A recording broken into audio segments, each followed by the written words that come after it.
Hello everyone, I'm Dr. Sapna Dadwal. I'm working as a professor in the Department of Management at St. Andrews Institute of Technology and Management. This is lecture number 7 of Fundamentals of Management. This subject is taught in ETC 6th semester. The topic I am going to cover in this lecture are human resource development. I'm going to discuss definition. Then I'm going to discuss nature of human resource development, then importance of human resource development, then functions of human resource development. I'm starting with the definition of human resource development. In the era of global competition and computerization, the companies cannot afford to have profit-centric approach. The focus has to shift to them being people-centric. If at all, they want to survive in this tsunami of competition. A well-informed, capable citizen cannot only improve the total ability of an organization, a society, a government agency, but virtually of a country, of a nation as a whole. Therefore, the onus now lies on the building and having a well-informed workforce which is capable and competent. HRD concept was first introduced by Leonard Nadler in 1969 in a conference in US. He defined HRD as those learning experiences which are organized for a specific time and designed to bring about the possibility of behavioral change. So according to Watkins,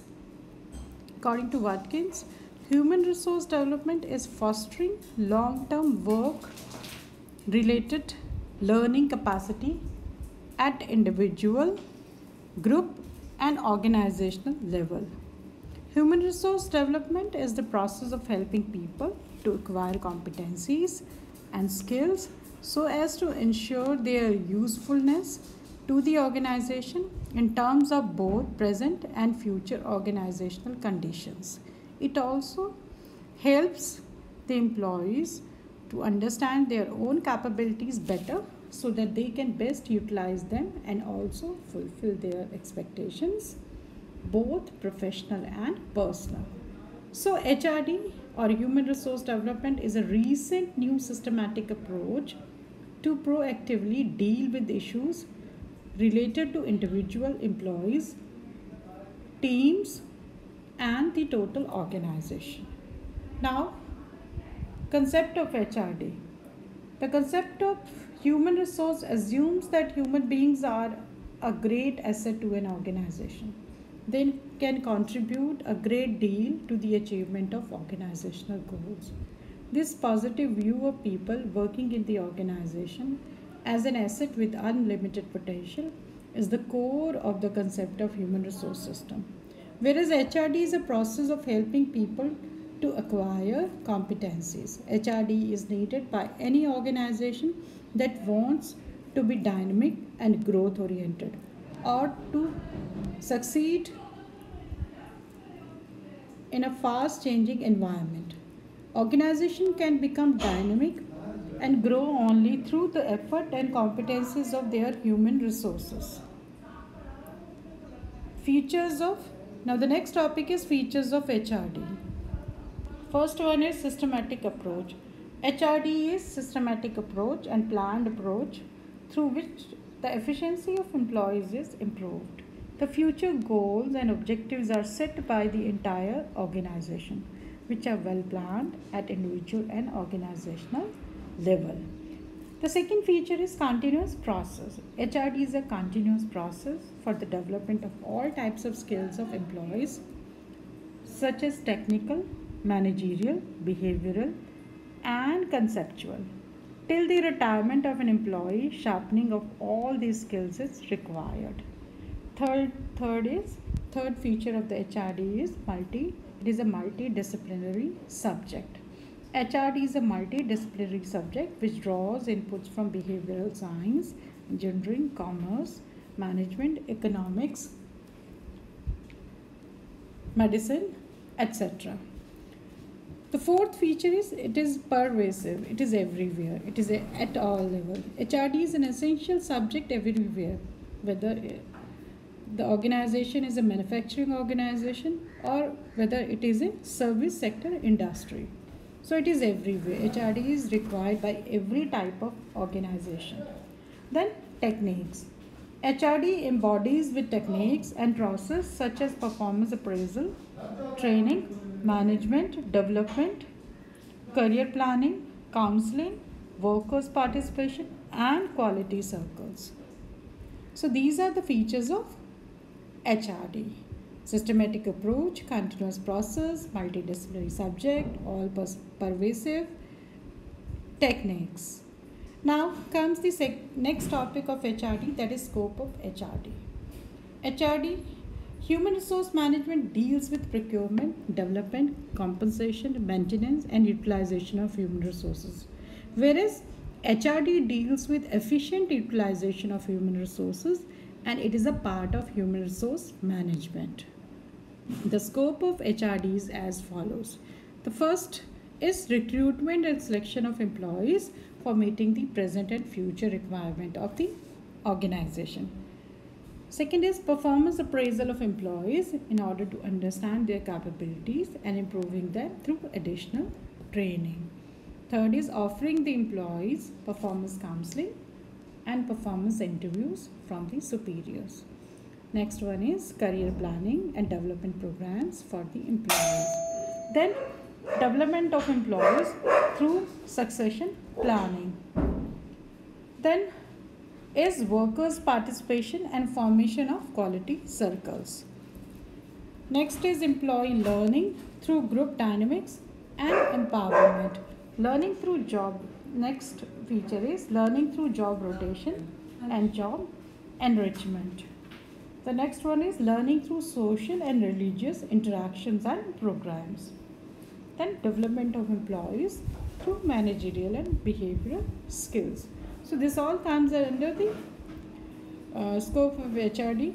HRD, like recruitment, selection of employee, that comes in the scope of HRD.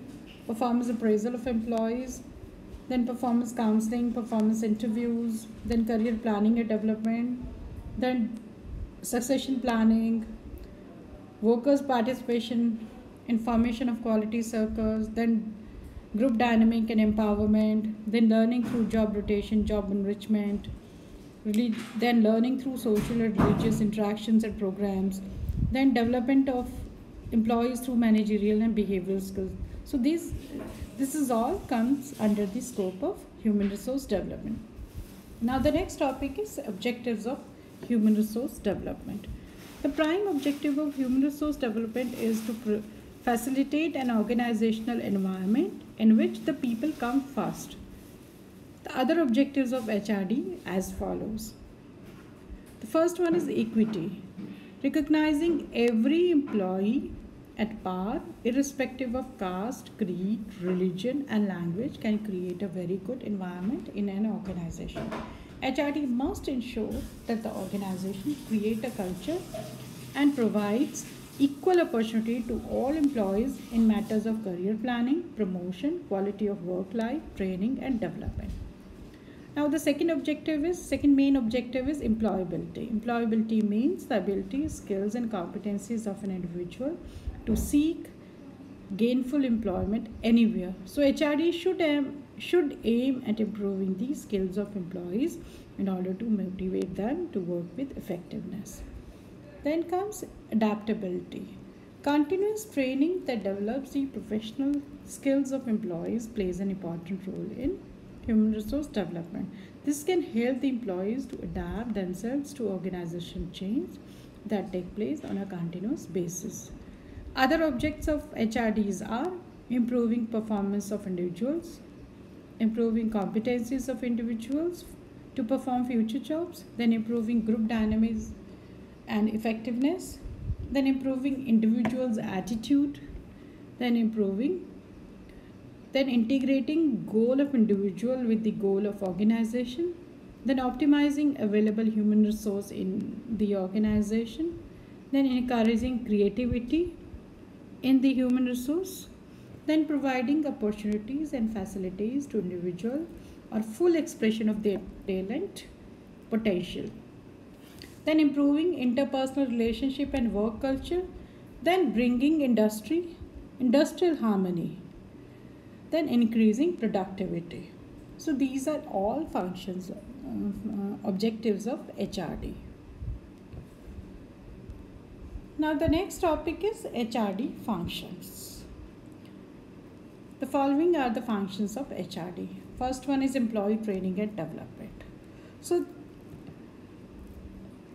HRD means human resource development. So HRD is related to developing skills and competencies of the employees in the organization. So first and very important function of HRD is to develop skills of the employees by conducting different training programs, different sessions and other programs. So employee training and development is the main function of HRD. Second is career planning and development.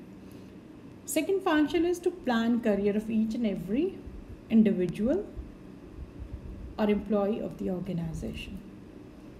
That is very important as it enhances the motivation and morale of the employees in the organization. Then third function is succession planning. Succession planning is again very important as it will always, there will not be any succession planning, then there will be chaos in the organization if some very important position in the organization becomes vacant. So succession planning is very important. Succession planning is very important function of HRD. Then comes employee participation in management.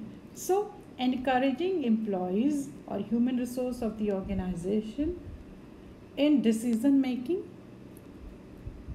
is again a function of human resource development. Then organizational, making people ready for change, because it is a human nature, people resist change. So making people ready for change and to develop organization as per the change in the market conditions is very important function of human resource development. So these are the functions of human resource development. Now these are the questions which are related to the above topics we have discussed in this lecture. If any query is there, please do contact me. Thank you so much.